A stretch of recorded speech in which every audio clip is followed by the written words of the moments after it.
So now we've got a variation on our panel. So this is the gored skirt pattern that we made, our 6 gored skirt.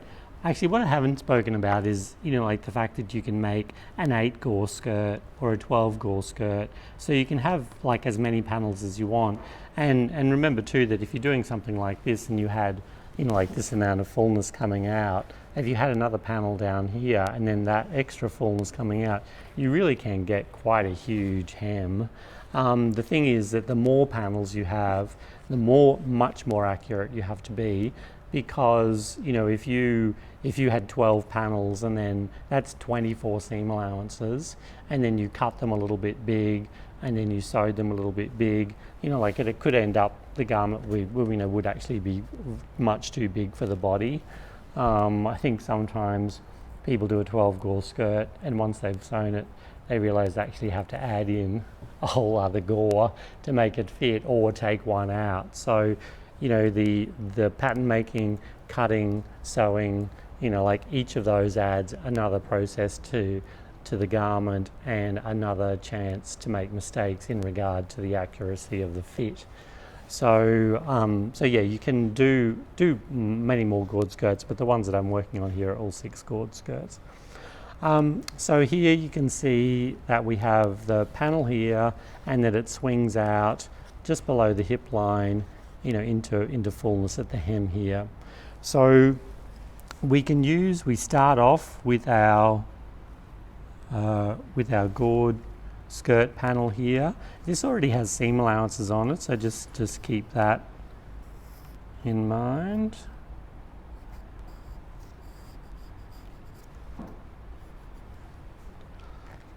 So, and it's probably a good idea, like as soon as you've done the piece, if you actually add on.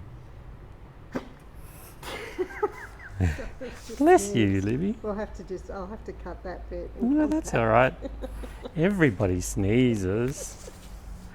Actually, what I could have done there is put in the actual hip line as well as a reference point.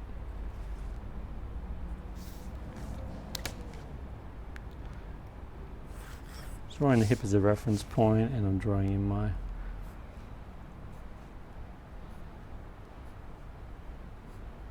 waist there too. Okay, so what I've done, so this is the actual pattern piece that I created, and let's have a look. What have I got? I've got 14 centimeters, it's like 13 and a half that I've added in. So we get the same, I made it a bit longer as well. You can do whatever you want. Yeah, exactly. So actually that's a good point, Libby. So let's do it. We're going to do it 20 centimeters. So it's going to be 60 centimeters. So that's probably about that length. And then just decide how much flare you want to add on. And I'm thinking I've got this as a reference, so that's quite a bit there.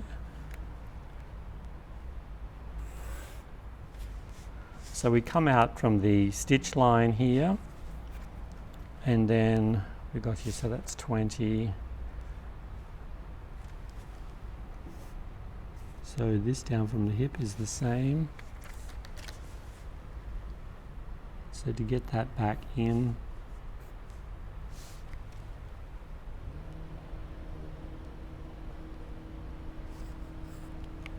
so we need a right angle here, so we get a flow through.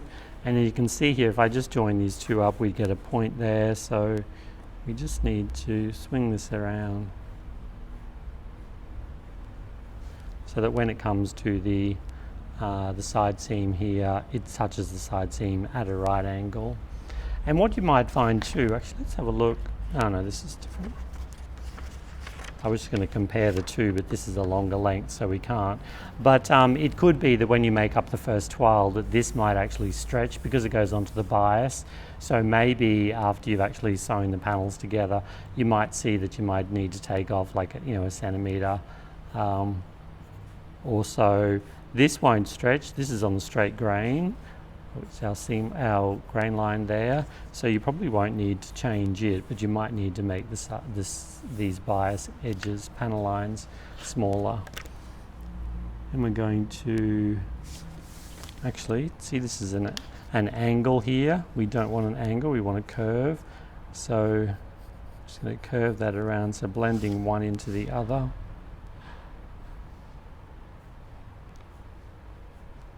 And then adding our seam allowance onto that. So once you've got one side, you can actually, because it's sort of evolved a bit from just construction lines, so you might want to cut this section out, fold it over, and then trace around so you get exactly the same shape on the other side. Yeah, that's a quick, easy way to do it.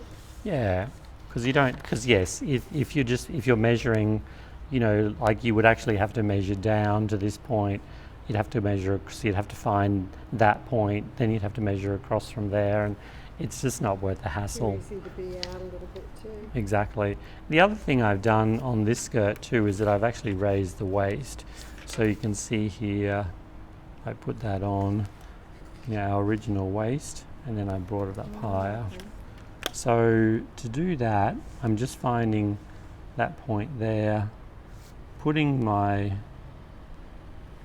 the line on my ruler on the line, Centre line. the center line here, and then just coming up from that point. And I think I came up to 4 centimeters. And then from that point, we're going to add on our seam allowance, so 1 centimeter seam allowance. And then the same on the other side. Because you're working with smaller distances here, I think it's fine to actually construct it the same on both sides. So that's just a design thing, isn't it? If you want it to come up onto the above the waist a little bit, that's Yeah, how you exactly. go about that. So you can Which see we've seen here. quite a few students doing that lately. So Yeah, so it's just a raised waist, our waistline's here. We've come up, so it's got quite a nice fit, and it elongates the body as well. yeah. So when I came up from the original point, original stitch line, not the edge of the seam allowance, and that, it probably doesn't matter that much, but you're always good to use your actual stitch lines as reference points. And then just take that across at the top to add a seam allowance at the top there. And you've left that straight this time at the top. Yeah, I've made it straight because it sits up higher. Yeah. And you can see here, like actually when you look at it, you can actually see the tiniest little angle there. So, but yeah, it's hardly anything much.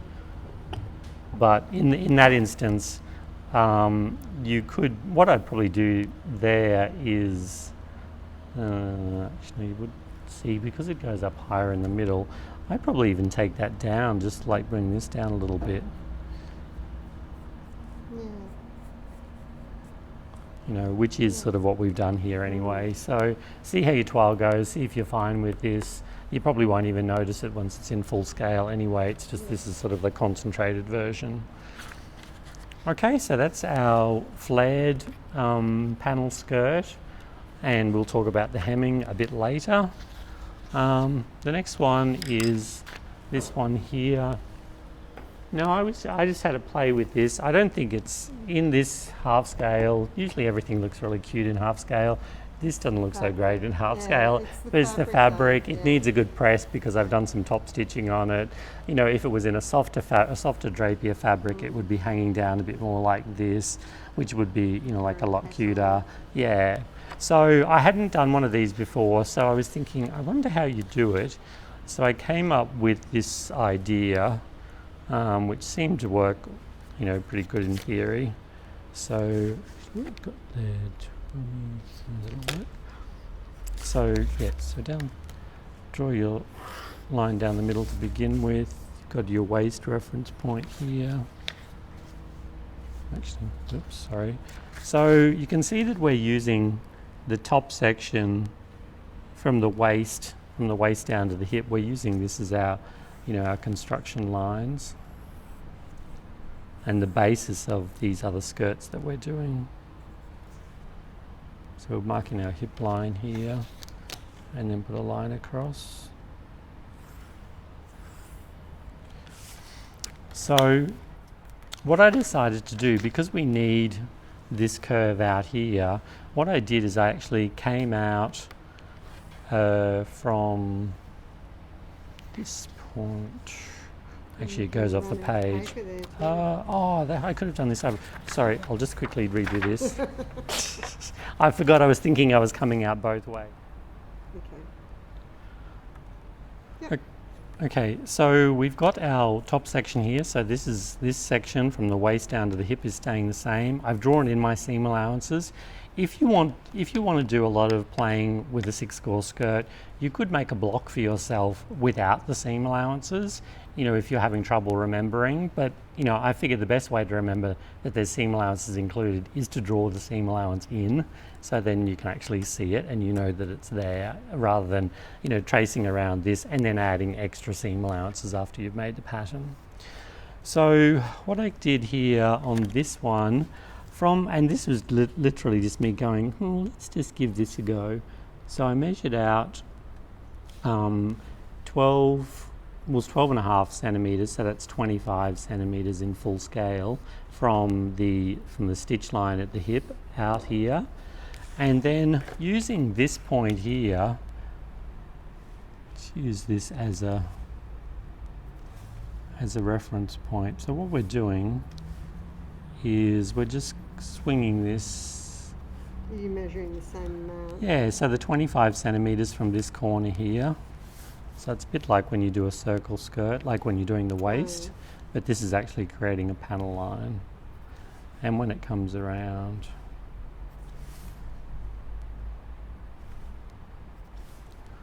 and by doing it this way, by taking all these measurements, you're actually getting it really accurate as well, rather than sort of just using using your tape measure with a pin in it, or putting it in the end of the tape measure or something. I tend to always make use the grading rule for accuracy. So there's our line there. Now we need to have this swinging around. So this line needs to come out, but it's not going to come out and reflect that. Otherwise we'd have like a much different skirt. So we actually need this to go around this way. But it comes down. You can see how it comes around. So this is the line that we've just done. This line here is the line that we've just created there, and then we need on the other side, because it's asymmetrical pattern piece, so we need on the other side we need to have this coming down and around there. So what I did now, I think I'll just do a quick check. Yep. So what I did here is I used a hip measurement on the other side, just to give us the width. So this means that our panel is actually going to be the same width from the hip down.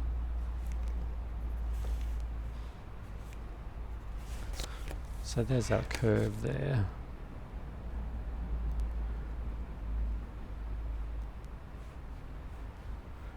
I could have used more points here too, but I'm sort of just giving this a go.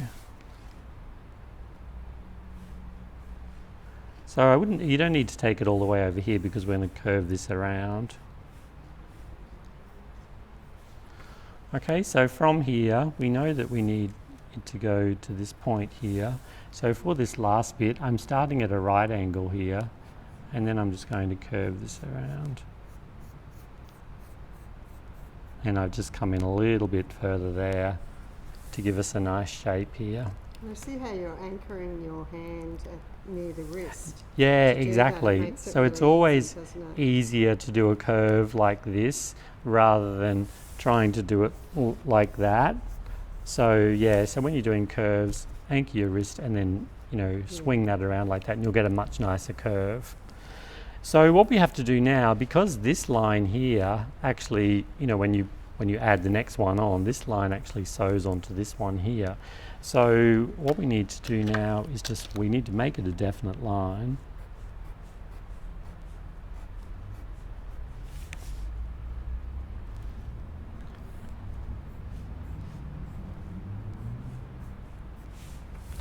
And we need to have some balance notches on this panel here for when you're sewing this onto this, because this goes onto the bias and this is on the bias. You could get lost along the way.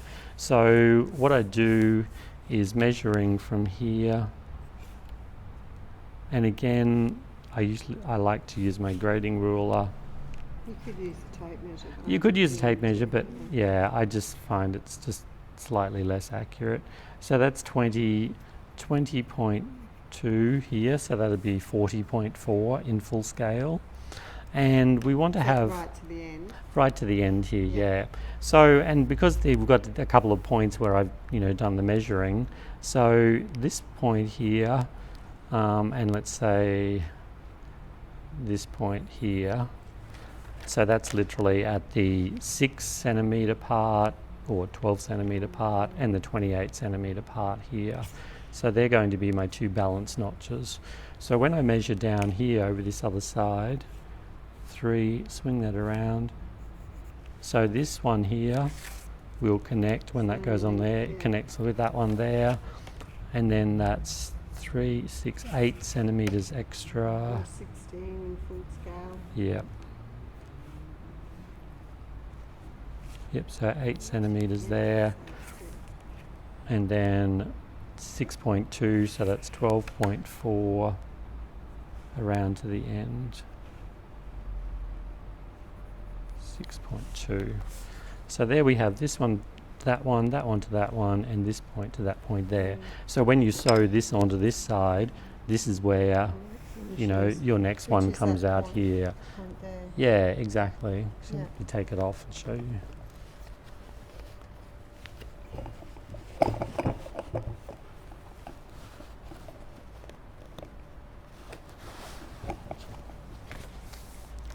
So there's my pattern piece, and you can see here's my pattern sitting up there. This one's a bit longer. Actually, no, it's not. But you can see, yeah, that seam down there, and then this one here is this one here, and then this is, how the next one goes on. So still only one pattern piece, but because it's asymmetrical, you get this nice scallop along the hem.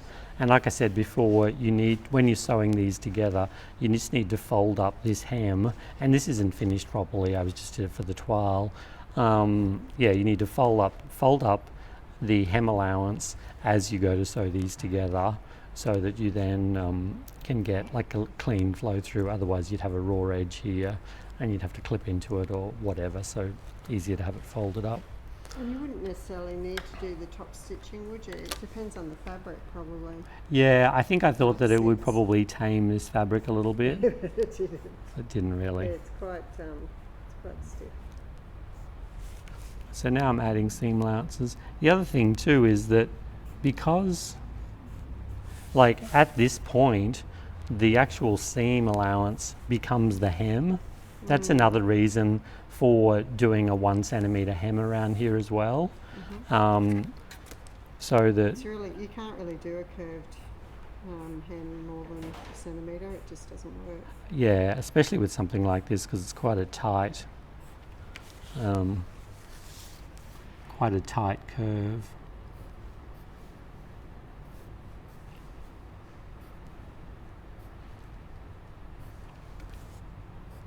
Not very interesting watching me do this, but hopefully you'll pick up a trick or two. Yeah, just the way you can use your ruler to make it quicker.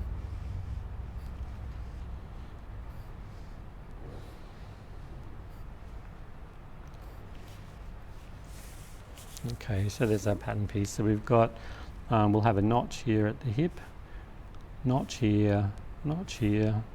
We'll also need a notch on this side where this point intersects here. So notch there, one here, and then our hip again.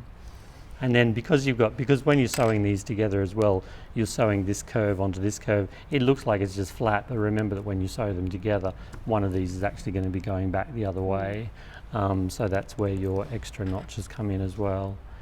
So grain line here, this is still our 6 gore, so we'll cut 6 of those. And with this too, these will be cut 6 right side up. So we need each of these pieces to you can't cut this in pairs. Each one needs to be the right side up, because if you cut it in a pair, that means this would be the right way, this would be the wrong side of the fabric, that'll be the right way. as you go around. So cut 6 of them, and that's why it can be a little bit fiddlier cutting out, but yeah, I think it's worth having a play with and worth the effort.